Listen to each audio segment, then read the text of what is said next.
कांग्रेस सांसद राहुल गांधी के हालिया दिए बयान पर शिवसेना के एक विधायक ने तीखी प्रतिक्रिया दी है। एकनाथ शिंदे की वाली शिवसेना के विधायक संजय गायकवाड़ ने एक प्रेस वार्ता में कहा कि राहुल गांधी की जीप काट कर लाने वाले को 11 लाख रुपए का इनाम देंगे। इस विवादित टिप्पणी ने राजनीतिक हलकों में हलचल मचा दी है। कांग्रेस ने इस पर तीखी प्रतिक्रिया दी है। महाराष्ट्र के विरोधी पक्ष नेता विजय वडेट्टीवार ने गायकवाड़ के बयान की निंदा की है और इसे संवैधानिक मूल्यों के खिलाफ बताया है। वहीं कांग्रेस के प्रदेश अध्यक्ष नाना पटोले ने फेसबुक पोस्ट के माध्यम से गायकवाड़ को चेतावनी दी है। इस विवाद के बाद कांग्रेस और शिवसेना के बीच राजनीतिक आरोप प्रत्यारोप का सिलसिला तेज हो गया है। आरक्षण संपवण्याची भाषा करून आलेत, म्हणजे 100% त्यांना मागासवर्गीयांचं, आदिवासींचं, ओबीसींचं सगळ्यांचं आरक्षण त्या ठिकाणी संपवायचंय। या राहुल गांधींनी हे जे शब्द बोलला की आम्हाला आरक्षण संपवायचंय, माझं आव्हान आहे की या राहुल गांधीची जो जीप छाटेल त्याला 11 लाखाचं बक्षीस मी माझ्या वतीने त्या ठिकाणी देईल।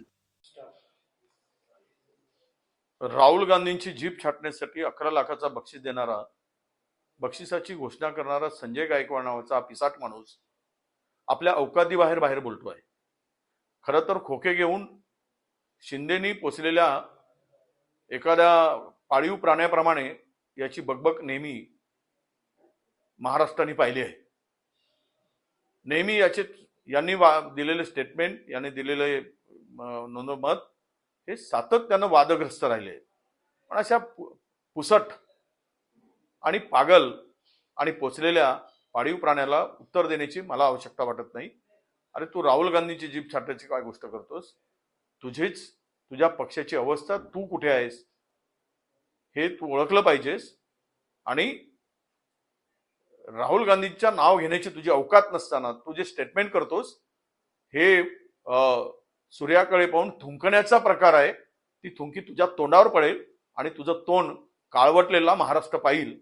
येणाऱ्या विधानसभामध्ये तुमची जी काही मस्ती आहे सत्तेची आणि जी भाषा आहे, जे पैशातून भ्रष्टाचार करून प्रचंड महाराष्ट्राला विकून या शिंदे सेनेने जो पैसा गोळा केलेला आहे आणि त्यातून असे बेताल वक्तव्य जे करतायत, महाराष्ट्रामध्ये महाराष्ट्रातील जनता तुम्हाला गाडल्याशिवाय राहणार नाही। तो दिवस फार काही दूर नाही, हे तुम्ही लक्षात घेतलं पाहिजे।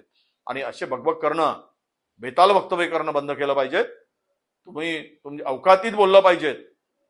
आणि यावर आता मुख्यमंत्री एकनाथ शिंदे एका राजकीय पक्षाच्या प्रमुख नेत्यांच्या विरुद्ध अशा प्रकारचं स्टेटमेंट देणाऱ्यांविरुद्ध गृह खातं, देवेंद्र फडणवीस आणि एकनाथ शिंदे काय कारवाई करतात याकडे आमचं लक्ष लागलं आहे। यावर त्वरित यांच्यावर गुन्हे नोंदवा आणि यांना अटक करा आणि कारवाई करा।